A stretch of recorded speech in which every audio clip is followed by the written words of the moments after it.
இன்றைய செய்தியின் தலைப்பு தரிசனமும் நிறைவேறுதலும் என்கிற தலைப்பின் கீழே நான் உங்களோடு கூட பேச விரும்புகிறேன். தயவு செய்து அங்கே இங்கேயும் நடக்காதீங்க ப்ளீஸ். இந்த அதில் எல்லாத்தையுமே நம்ம டிசிப்ளின் மெயின்டைன் பண்ணணும். இந்த நேரத்தில் எதுவுமே முக்கியம் இல்லை. கமன் செட். தண்ணி குடிக்கலன்னா யாரும் ஒன்றும் ஆக மாட்டாங்க. வாங்க எல்லாரும் உட்காந்து வார்த்தையை கேளுங்க ப்ளீஸ். I am sorry. நடந்துகிட்டே இருந்தால் எனக்கு ஒரு மாதிரி டிஸ்டர்பாக இருக்கும். Please thank you. தண்ணி வேணும்னா அவங்க எந்திரிச்சு போய்க்குவாங்க பிரதர். நான் தான் பிரசங்கம் பண்ணுறேன், எனக்கு தான் தண்ணி வேணும், நானே குடிக்க மாட்டேன். ஹலோ, இருக்கிறீங்களா இல்லையா? சரி, ஒரு 3/4 மணி நேரம் தண்ணி குடிக்கலன்னா நம்ம யாருமே என்ன ஆக மாட்டோம் சொல்லுங்க. Very good sir. தாடி வச்சிருக்கிறது தான் உண்மை பேசுறார். ஓகே, சரி, நல்ல கவனிங்க. தரிசனமும் நிறைவேறுதலும்.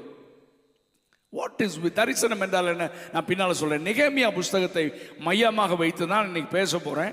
கர்த்தர் அநேகரோடு கூட பேசுவார் என்று நான் விசுவாசித்து ஆண்டவர் கொடுத்த வார்த்தையை நான் உங்களுக்கு கூட பகிர்ந்து கொள்வேன். நெகேமியா புஸ்தகத்தை நீங்கள் எடுத்துக்கொள்ளுங்கள்.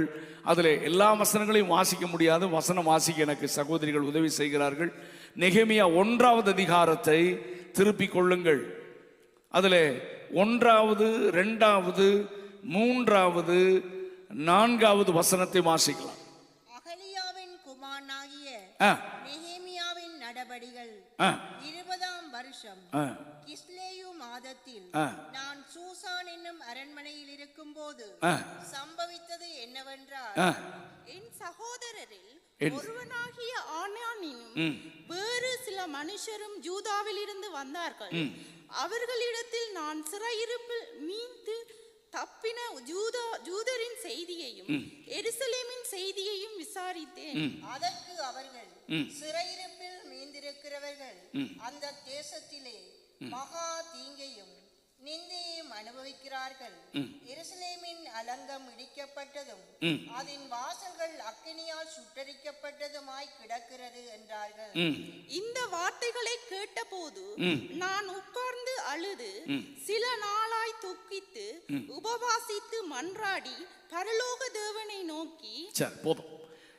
1 முதல் 11 வசனங்கள் அந்த அதிகாரம் ஃபுல்லா நீங்க வாசிக்கணும். நீங்க அப்புறம் வாசிக்கோங்க, நமக்கு நல்லா தெரியும். இந்த நெகேமியாவிற்கு கர்த்தர் ஒரு தரிசனம் கொடுக்கிறார். நெகேமியாவுக்கு கர்த்தர் ஒரு தரிசனம் கொடுக்கிறார். தரிசனம் என்றால் என்ன? நிறைய பேர் நீங்க ஊழிய சம்பந்தம் அப்படியெல்லாம் நினைச்சிருக்கலாம். கவனிங்க, என்னை கொண்டு தேவன் என்ன செய்ய விரும்புகிறாரோ அதை செய்து முடிக்க எனக்குள் அவர் கொடுக்கிற பாரம். சொல்லுங்க, என்னை கொண்டு. சத்தமா சொல்லுங்க எல்லாரும், என்னை கொண்டு தேவன் என்ன செய்ய விரும்புகிறாரோ அதை செய்து முடிக்க எனக்குள் கொடுக்கிற பாரம், எண்ணம், இதெல்லாம் எப்படி வேணா சொல்லலாம். அப்போ உங்கள் ஒவ்வொருவரையும் குறித்து தேவனுக்கு ஒரு திட்டம் இருக்கிறது. பவுல் சொல்லுகிறார், நான் எதற்காக பிடிக்கப்பட்டேனோ, ஏன் என்னை கர்த்தர் ரட்சித்தார், அப்படி சண்டே வந்து சர்ச்சுக்கு வந்து ஹாய் பாய் சொல்லிட்டு போறதுக்கா இல்ல. என்னை கொண்டு இந்த தேசத்துல, ஏன் உங்களை ஸ்ரீலங்கால இருந்து இந்தியாவில இருந்து கர்த்தர் கொண்டு வந்து சுவிஸ்ல வச்சிருக்காரு, ஐரோப்பால வச்சிருக்காரு. என்னை கொண்டு கர்த்தர் ஏதோ ஒன்றை செய்ய விரும்புகிறார். அவருக்கு ஒரு பெரிய திட்டம் இருக்கிறது. அந்த திட்டத்தை என்னை கொண்டு நிறைவேற்ற எனக்குள் ஒரு பாரத்தை கொடுப்பார். பாருங்க, வேற யாருக்கும் இல்ல, இருக்காது. எனக்கு பாரம். அந்த பாரம் என்னை அமுழ்த்தும். எங்க இந்தியாவில் ஒரு பெரிய முன்னாள் ஜனாதிபதி, பெரிய சயின்டிஸ்ட், ஒரு மேதை ஒருவர் இருந்தார். அவர் பேரு அப்துல் கலாம். உங்க எல்லாருக்கும் தெரியும். அவர் சொன்னாரு, ரொம்ப பியூட்டிஃபுல் ஒரு வேர்டை நான் உங்களுக்கு சொல்றேன். இப்ப எல்லாம் சொப்பனம் பார்த்துட்டு தரிசனங்கிறான். அவர் சொன்னாரு, நீ தூங்கும் போது உனக்கு வர்றது சொப்பனம், ட்ரீம். ஆனா உன்னை தூங்க விடாம பண்றது தரிசனம். இருக்கிறீங்களா இல்லையா? இதை மறந்துடாதீங்க. தூங்கும் போது வர்றது என்னது? சொப்பனம். உன்னை தூங்கவே விடாதது தரிசனம். கர்த்தர் உங்களை கொண்டு நீங்க இருக்கிற இடத்துல, உங்க சபையில, உங்க ஏரியால ஏதோ ஒன்ன செய்ய விரும்புறாருன்னா அந்த பாரம் எனக்குள்ள வந்துரும், அது கடத்தப்படும், அது என்ன தூங்க விடாது. எல்லாரும் ஜாலியா இருப்பான், நம்ம மட்டும் ஜாலியா இருக்கவே முடியாது. அந்த பாரம் எப்ப பார்த்தாலும் எல்லார்கிட்டையும் புலம்பிட்டே இருப்போம், யாரை பார்த்தாலும் பேசுவோம், எனக்குள்ள கர்த்தர். அதுதான் கர்த்தர் உங்களை கொண்டு செய்ய நினைத்திருக்கிற அல்லது உங்களுக்கு கொடுத்திருக்கிற தரிசனம்.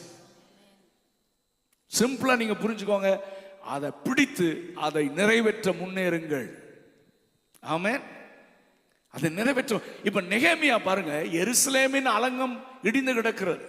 எருசலேம் என்றால் உங்களுக்கு புரிய வேண்டும், அது அது சபையை குறிக்கிறது.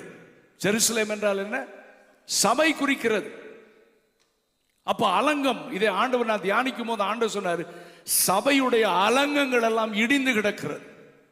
அலங்கங்கள் என்றால் என்ன என்று தியானிச்சப்போ ஆண்டவர் எனக்கு கொடுத்த வெளிச்சம் என்னன்னா, அதாவது வேதத்தின் அடிப்படையிலான ஒழுங்குகள், சபைக்கு ஆண்டவர் வைத்த ஒழுங்குகள், அதுதான் சபையை பாதுகாப்பது. உலகம் சபைக்குள்ள என்ன செய்யக்கூடாது? வரக்கூடாது. உலகத்தின் காரியங்கள் சபைக்குள்ள. நான் உலகத்தான் அல்லாதது போல நீங்களும் உலகத்தார் அல்ல. ஆண்டவர் சொல்றார், இந்த உலகத்தின் அதிபதி என்னிடத்தில் வருகிறான், ஆனால் அவனுடைய காரியம் என்னிடத்தில் ஒன்றும் இல்லை. அப்போ சபை என்றால் தேவனுடைய சரீரம், பாடி ஆஃப் கிரைஸ்ட். அந்த சரீரம் அதான் சபை. நம்ம எல்லாரும் இணைந்ததுதான் தேவ சபை. அப்போ அந்த சபையை கெடுக்கிற வேதத்தில் இல்லாத முறைகள் உள்ளே வரக்கூடாது. நம்முடைய முற்பிதாக்கள்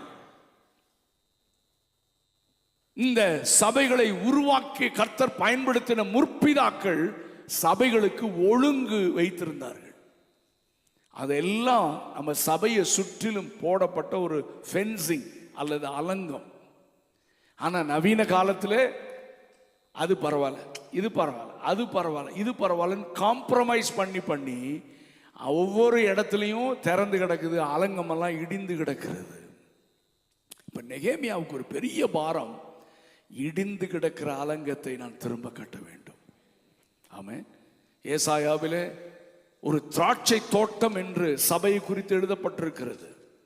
அதை சுற்றிலும் போடப்பட்டிருந்த அந்த ஃபென்சிங், அந்த வேலி பிடுங்கப்பட்டிருக்கிறது. ஆமென். அதனால குழி நரிகள் எல்லாம் சபைக்குள் வருகிறது, பிரிவினை உண்டாக்க, தேவ தரிசனத்திலிருந்து சபையை வேறு பக்கம் திருப்ப சத்துருக்கள் உள்ளே வருகிறார்கள். ஆண்டவர் சொல்லுகிறார், முதல்ல இந்த அலங்கத்தை கட்டணும்பா, எருசலேமில் பாதுகாக்கணும். எருசலேம் நான் வாசம் பண்ணுகிற இடம், அதை பாதுகாக்கணும்னு சொல்லி நெகேமியாவுக்குள்ள ஒரு பாரம் வச்சார் பாருங்க. அந்த பாரத்தினாலே அவன் ஜெபிக்க ஆரம்பித்தான். அதுக்கப்புறம் ஆண்டவர் கிரியை செய்ய ஆரம்பிச்சார். எவ்வளவு நாள்ல கட்டி முடிச்சாரு? யார் சொல்றாங்கன்னு பார்க்கலாம். முதல்ல ஐஸ் பிரேக்கர் வச்சு வின்னர் 3 பேர் சொன்னாங்க. சொல்லுங்க, நெகேமியா எத்தனை நாள்ல அலங்கத்தை கட்டினார்? யூர் ரைட், 52 நாட்களில் கட்டி முடிச்சார். 52 days. பெரிய தரிசனம். ஆனால் எவ்வளவு காலம் தான் கட்ட முடிஞ்சது? கட்டி முடிச்சாங்க 52 நாட்கள். ஆனா நம்ம 52 வருஷம் ஆனாலும் தரிசனம் நிறைவேற மாட்டேங்குது. என்ன காரணம்? ஏன்? What is the reason? வாசிங்கள். அதாவது இந்த வாசித்த ஒரே ஒரு காரியத்தை சொல்றேன். முதலாவது வசனத்திலே அகலியாவின் குமாரனாகிய நெகேமியாவின் நடபடிகள் 20ஆம் வருஷம் கிஸ்லேயு மாதம். என்ன மாதம் சொல்லுங்க? கிஸ்லேயு மாதம். இது என்ன மாதம்னா டிசம்பர் மாதம். அப்ராக்சிமேட்லி நம்ம புரிஞ்சுக்கிறதுக்கு சொல்றேன், டிசம்பர் மாதம். சரி, இப்ப எப்ப முடியுது பாருங்க. 2ஆம் அதிகாரம் 1ஆம் வசனம். எப்போ ஆண்டவர் கிரியை செய்ய ஆரம்பிக்கிறார், முடியறதில்லை, கிரியை செய்ய ஆரம்பிக்கிறார் பாருங்கள்.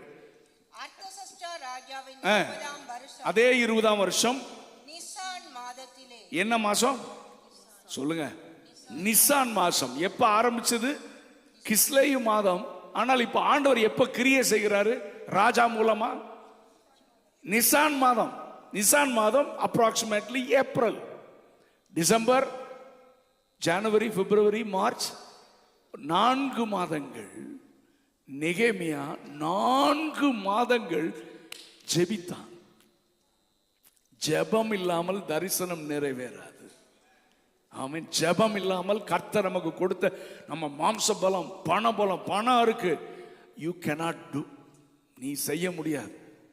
மசில் பவர், மேன் பவர் இருக்கு, என்கிட்ட ஆள் பலம் இருக்கு, நான் கட்டிடுவேன். எவனும் கட்டினது கிடையாது. தான் பைபிள் சொல்லுது, கர்த்தர் வீட்டை கட்டாராகில் கட்டுகிறவருடைய பிரயாசம் விருதா, கர்த்தர் நகரத்தை காவாராகில் காவல்காரர் விழித்திருக்கிறது விருதா. என் பலன் அல்ல ஆண்டவரே, பலத்தினாலும் அல்ல, பராக்கிரமத்தினாலும் அல்ல, கர்த்தருடைய ஆவியினாலே. உன் குடும்பம் கட்டப்பட வேண்டுமானால் கர்த்தர் உனக்கு கிருபை செய்யணும், உதவி செய்யணும். உன் பிள்ளைகளுடைய வாழ்க்கை கட்டப்பட வேண்டுமானால் கர்த்தருடைய பலத்தை சார்ந்துதான் நாம் கட்ட வேண்டும். ஒழிய எனக்கு அறிவு இருக்கு, ஞானம் இருக்குன்னா எத்தனை பேர் எழும்பி ஒண்ணுமில்லாம போயிருக்கிறான், உங்களுக்கும் தெரியும். அது அனுபவத்தை சார்ந்து, பணத்தை சார்ந்து, மக்களை, உறவினர்களை சார்ந்து, எல்லாரையும் சார்ந்து நான் கட்டிடுவேன், ஆள் அட்ரஸ் இல்லை இப்போ. ஆனா கர்த்தரை சார்ந்து கொள்ளுகிறவர்களையோ கிருபை சூழ்ந்து கொள்ளும். ஒரு அல்லேலூயா சத்தமா சொல்லுங்க. ஆமென், ஹல்லேலூயா. மனிதனை நம்புவதை பார்க்கிலும் கர்த்தர் பேரில் பற்றுதலாய் இருப்பதே நலம் என்று பைபிள் சொல்லுகிறது. சோ இன்றைக்கு நான் உங்களுக்கு சொல்றேன், நீங்க பிசினஸ் பண்ணலாம், நீங்க என்ன பண்ணலாம், ஊழியம் செய்ய, வாட்ட தேவனை சார்ந்து கொள்ளுங்கள். ஆமென். அதுக்கு அடித்தளம் என்ன? ஜெபம். இன்னைக்கு நிறைய பேருடைய வாழ்க்கையில பர்சனல் பிரேயரே கிடையாது. நான் தைரியமா சொல்றேன், நான் சொல்றது உங்களுக்கு நல்லா தெரியும். பர்சனல் பிரேயர் கிடையாது, தனி ஜெபமே கிடையாது. பிசாசு பயங்கரமான கள்ளன், திருடன். நம்முடைய தனி ஜெபத்தை திருடி தேவனுக்கும் நமக்கும் இருக்கிற உறவை அறுத்து விடுகிறான். தேவன் இல்லாமல் நீ பாதுகாப்பா இருக்க முடியாது. நீ சுவிட்சர்லாந்துல இருந்தாலும் சரி, அமெரிக்காவில் இருந்தாலும் சரி, கர்த்தர் உன்னோடு கூட இருப்பதுதான் பாதுகாப்பு. கர்த்தர் எப்பவும் கூட இருப்பாரு. நீ அவரோடு இருந்தால் அவர் உன்னோடு கூட இருப்பார். ஆமென். கிறிஸ்தவத்தில் நிறைய பேர் நாங்கள் உங்களுக்காக ஜெபிக்கிறோம் என்று சொல்லுகிறவர்களே நீங்கள் நம்ப கூடாது. பணத்தை அனுப்பிச்சா நான் ஜெபம் பண்றேன்னா அவன் கள்ள பையன். இருக்கிறீங்களா இல்லையா? உண்மை, நான் திரும்ப சொல்றேங்க, உண்மையான ஊழியக்காரனை கண்டுபிடிக்கிறதுக்கு எத்தனை பேருக்கு ஆசையா இருக்கு சொல்லுங்க பாப்போம். உங்களுக்கெல்லாம் ஆசை இல்லையா? யார் பின்னாலேயே போகலான்னு பார்க்குறீங்களா? நான் மறுபடியும் கேட்குறேன், உண்மையான ஊழியக்காரனை கண்டுபிடிக்கணும்னு எத்தனை பேருக்கு ஆசையா இருக்கு? சொல்லட்டுமா? உங்களை யார் தேவனோடு இணைச்சிட்டு அவன் காணாம போயிடறானோ அவன் தான் உண்மையான ஊழியன். ஊழியக்காரனுடைய வேலை என்ன? உங்களெல்லாம் என்னோட இணைக்கிறதா? ஆமா, உங்களை தேவனோட இணைச்சிட்டு நான் காணாம போயிடணும். இம்மானுவேல கேளுங்க, நாங்கள் இப்போ 6 வருஷத்துல 2-3 டைம் பேசுவோம். வேற எதுவும். இப்போ கூட நார்வேல மீட்டிங் முடிச்சுட்டு வரேன். பாஸ் சொன்னார், உங்களுக்கு என்ன கஷ்டம்னாலும் என்கிட்ட சொல்லுங்க. நான் சொன்னேன், இது வரைக்கும் நான் யார்கிட்டையும் சொன்னதில்லை. நம்ம சசி ஜீவன்லாம் இருக்காங்க, கேட்டு பாருங்க. எனக்கு ரொம்ப ஆண்டுகள் இத்தாலியில் மிக நெருக்கமான நண்பர்கள், கேட்டு பாருங்களேன், கவனிங்க. ஸோ உங்களை தேவனோடு இணைக்கிற வேலை தான் எங்கள் வேலை. ஆமென். இல்லை நீங்கள் ஃபோன் நம்பர் நோட் பண்ணிக்கோங்க, ஏதாவது பிரச்சனைனா எனக்கு கூப்பிடுங்கன்னா அவன் கள்ள பையன். இருக்கிறீங்களா இல்லையா? நம்பாலும் பார்க்குறான், நமக்கு ஜெபிக்க நேரம் இல்லை. சரி, ஒரு 50 சுவிஸ் பிராங்க் இல்லை 100 ஸ்விஸ் பிராங்க் போட்டால் அவனுக்கு 10,000 ரூபாய் அனுப்பிச்சு விட்டா அவன் ஜெபம் பண்ணுறான். அப்போ அவனும் திருட, இவனும் திருட. நீங்கள் ஒரு மாதிரி சீரியஸாக தான் இருப்பீங்கன்னா சத்தியத்தை சொல்லும் போது அப்படி தான் இருக்கும். நான் சொல்கிறேன், ஏமாந்துடாதீங்க. ஆமென்.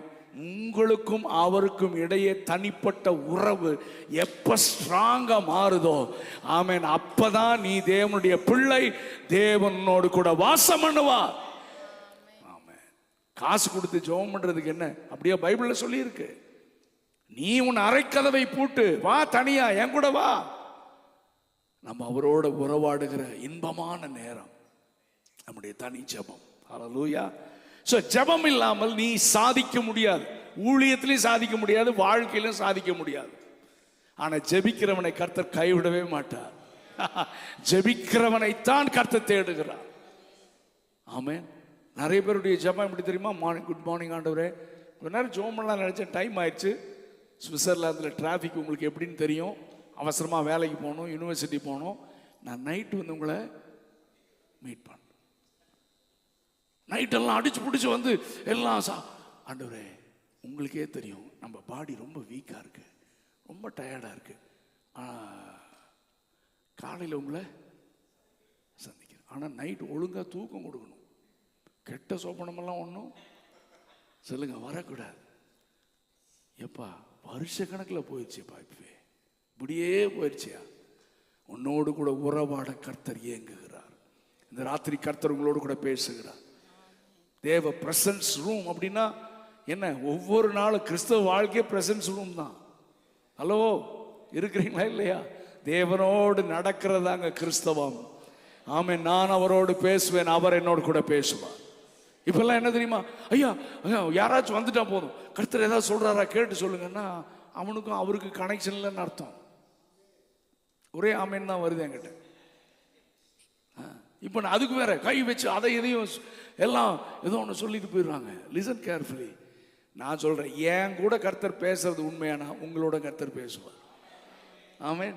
நீங்கள் எப்படி பேசுவார்? பைபிளை வாசித்தா தானே பேசுவார். இருக்கிறீங்களா இல்லையா? பைபிளை தொடரதே இல்லை, அப்புறம் கர்த்தர் பேசவே இல்லைன்னா வேதத்தின் மூலமாக தான் பேசுவார். அதான் பிரைமரி வே, அதான் பிரதானமான வழி. வேதத்தை வாசிங்க, வசனம் வார்த்தையின் மூலமாக கர்த்தர் உங்களோடு கூட பேசுவார். ஹல்லேலூயா, ஆமென், க்ளோரி. இதெல்லாம் நீங்க ஸ்டடியா இருந்தீங்கன்னா உங்களை ஒருத்தரும் திசை திருப்ப முடியாது. உங்களை கொண்டு கர்த்தர் செய்ய வேண்டியதை உங்களை கொண்டே செய்து முடிக்க அவர் உண்மையுள்ளவராக இருக்கிறார். கரங்களை உயர்த்தி சத்தம் அல்லேலூயா சொல்லலாமா?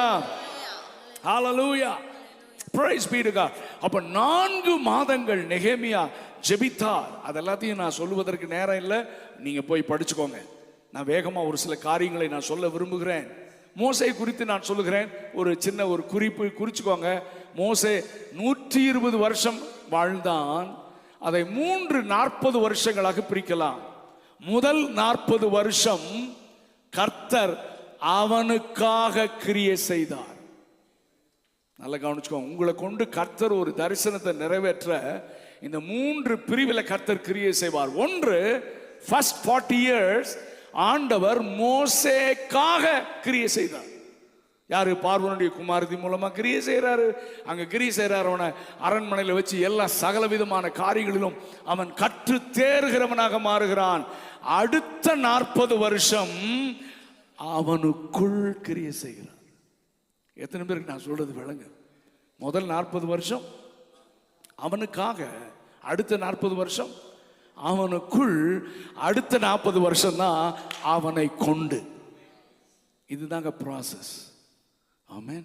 எனக்காக கிரியை செய்கிறார், எனக்குள் கிரியை செய்கிறார், என்னை கொண்டு கிரியை செய்கிறார். ஆமென். இதை மறந்துடாதீங்க. சரி, இப்போ தரிசனம் வந்துருச்சு. தரிசனம் என்றால் மறுபடியும் சொல்றேன், தேவன் நம்மை கொண்டு நிறைவேற்ற வைத்திருக்கும் திட்டங்களை நம்மை கொண்டே நிறைவேற்ற தேவன் நமக்குள் தருகிற பாரம், எண்ணம். நெகேமியா சொல்றான், என் மனதில் ஒரு எண்ணம் தோன்றினது.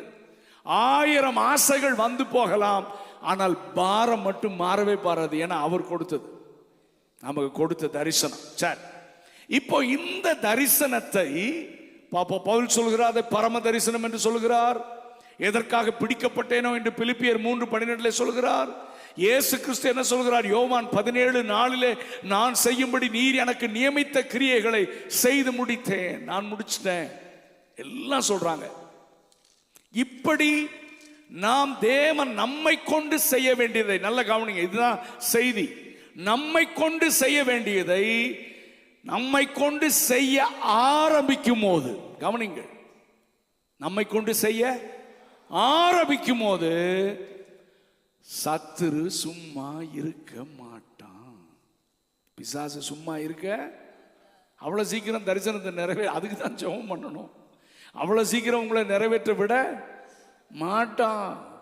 நீங்க யார் தரிசனத்தை நோக்கி, தேவ திட்டத்தை நோக்கி, தேவன் வைத்திருக்கிற பாதையில போறீங்களோ உங்களுக்கு தான் அதிக பிரச்சனைகள் வரும். உங்க வாழ்க்கையில வரும், உங்க குடும்பத்துல வரும், உங்க சபையில வரும். ஏன்னா பிசாசு அவ்வளவு சீக்கிரம் என்ன செய்ய மாட்டான், விட மாட்டான். சரி, இப்ப வரிசையா காரணங்களை நான் சொல்ல. அதாவது நெகேமியா எத்தனை நாள்ல முடிச்சிருக்காரு? 40 நாளா? விடிய விடிய கதை கேட்டு சொல்லுங்க. நெகேமியா எத்தனை நாள்ல முடிச்சாரு? 50. அப்ப 52 நாள் ஈஸியா முடிச்சிட்டாரா? சிம்பிளா முடிச்சிட்டாரா? இவருக்கு பிரச்சனையே இல்லையானா, அவருக்கு வந்த பிரச்சனை மாதிரி நமக்கு யாருக்கும் வரல. அவ்வளோ பிரச்சனை. ஆனா அத்தனையும் தாண்டி he has finished his target. முடிச்சிட்டாரு 52 நாள்ல. என்னென்ன பிரச்சனை வந்தது, என்னென்ன வேகமா நம்ம தியானிக்க போறோம். நெகேமியா 4ஆம் அதிகாரம் 1-2 வாசிங்கள், வேகமா வாசிங்க. நாங்கள் அலங்கத்தை கட்டுகிற செய்தியை சன்பல்லாத் கேட்டபோது அவன் கோபித்து எரிச்சல் அடைந்து சங்கந்தம் பண்ணி. அந்த அற்புதம் சரி போதும் சொல்லுங்க. முதல்ல நம்ம தரிசனத்தை நோக்கி போகும்போது நான் முதலே சொல்லிட்டேன், ஆண்டவர் அநேகரோடு கூட பேசுவார் என்று. நீங்கள் தரிசனத்தை நோக்கி போகும்போது பிசாசுக்கு வர்ற முதல் காரியம் சொல்லுங்க, எரிச்சல், அப்புறம் கோபம். நீங்க தரிசனத்தை நோக்கி போகும்போது உங்க மேல யாராவது கோபப்படுறாங்கன்னா அவனுக்குள்ள யார் இருக்கா? சொல்லுங்க. சன்பல்லாத்தின் ஆவி இருக்கு. எரிச்சல் வரும். சம்பந்தம் என்னடா ஒண்ணுமே இல்லை, திடீர்னு நம்ம மேல கோபப்படுறானே, அவனுக்குள்ள வேற ஆவி இருக்கு. எரிச்சல் அடைகிறானே, அவனுக்குள்ள வேற ஆவி இருக்கு. அப்புறம் சங்கந்தம் பண்ணின என்ன? சங்கந்தம் பண்ணின புரியுதா? என்ன புரியாத தமிழ்ல டிரான்ஸ்லேட் பண்ணி வச்சுட்டாங்க. ஆங்கிலத்தில் பாருங்க, ரெடிகூல் அப்படின்னு என்ன? கிண்டல், கேலி, பரியாசம். என்னதுங்க? நீ யாராவது ஊழியத்துக்கு ஒப்பு கொடுத்து, ஆண்டவரே நான் இனிமேல் ஊழியம் செய்ய போறேன்னா, உங்க சபையிலேயே உன்னை கிண்டல் பண்ணுவான். ஹலோ, இருக்கிறீங்களா இல்லையா? அப்பேற்பட்ட சபையில தான் நம்ம இருக்கிறோம். என்ன பண்றது?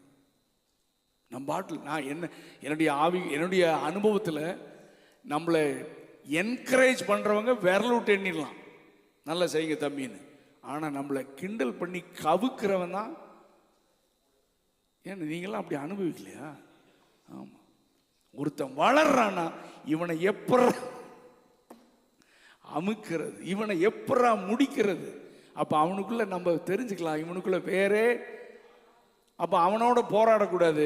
நம்ம தேவ சமூகத்தில் ஜெபம், ஆண்டவரே என்னை கொண்டு செய்யறேன்னு சொல்லி இருக்கிறீங்களாப்பா, ஆண்டவரே அநேகர் எழும்பி அதை தடுத்துருவாங்க. No no no no.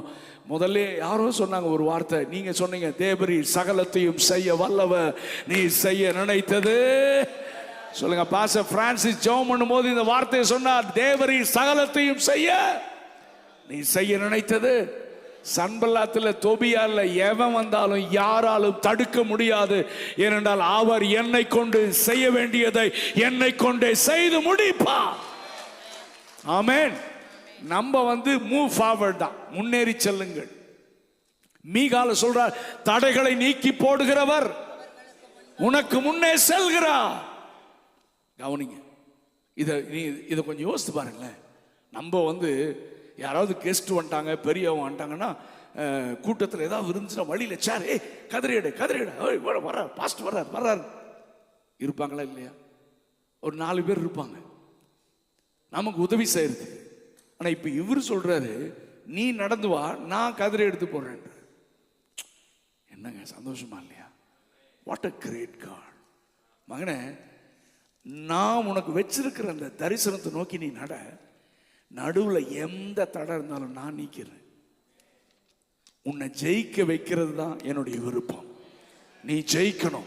உன்னை கொண்டு நான் செய்ய வேண்டியதை நான் உன்னை கொண்டு செய்து முடிக்க, ஆமை, நான் உன்னை கரம் பிடித்திருக்கிறேன். நீ பின்னால திரும்பி பார்க்காத, நீ முன்னால் நடந்துட்டே வா. தூரத்தில் ஒரு தடை இருக்கும், இங்கே நின்றாத, நீ நடந்து வந்துட்டே பக்கத்தில் அது இருக்காது. ஏன்னா நான் உனக்கு முன்னே போய் கோணலானவைகளை சபையாக்குவேன். கர்த்தரனோடு கூட பேசுகிறார். தேவன் உனக்கு ஒரு தரிசனத்தை கொடுத்தார். என்னை கொண்டு கர்த்தர் செய்ய வேண்டியதை என்னை கொண்டு செய்ய எனக்குள் கிரியை செய்ய ஆரம்பித்தார். நான் ஜெபம் பண்ணிட்டேன், ப்ரிப்பேர் பண்ணிட்டேன்னா, கர்த்தர் வலுவாதபடி நம்மை காக்கிறவர். நம்முடைய மகிமை உள்ள சன்னிதானத்தில் கொண்டு போய் நிறுத்துகிற வரைக்கும் உங்களை கைவிடாமல் அற்புதங்களை காண செய்து உன்னை அதிசயமாக நடத்துகிற தேவன் நாம் ஆராதிக்கிற தேவன். தடை வரும், பிரச்சனை வரும், உனக்கு தான் வரும், பக்கத்தில் இருக்கிறவனுக்கு வராது. தரிசனத்தை நோக்கி போறவனுக்கு தான் வரும், தரிசனத்தை நோக்கி போற சபைக்கு தான் பிரச்சனை வரும். ஆனா கர்த்தர் உன்னோடு கூட இருப்பார். ஜெய கிறிஸ்து உன்னோடு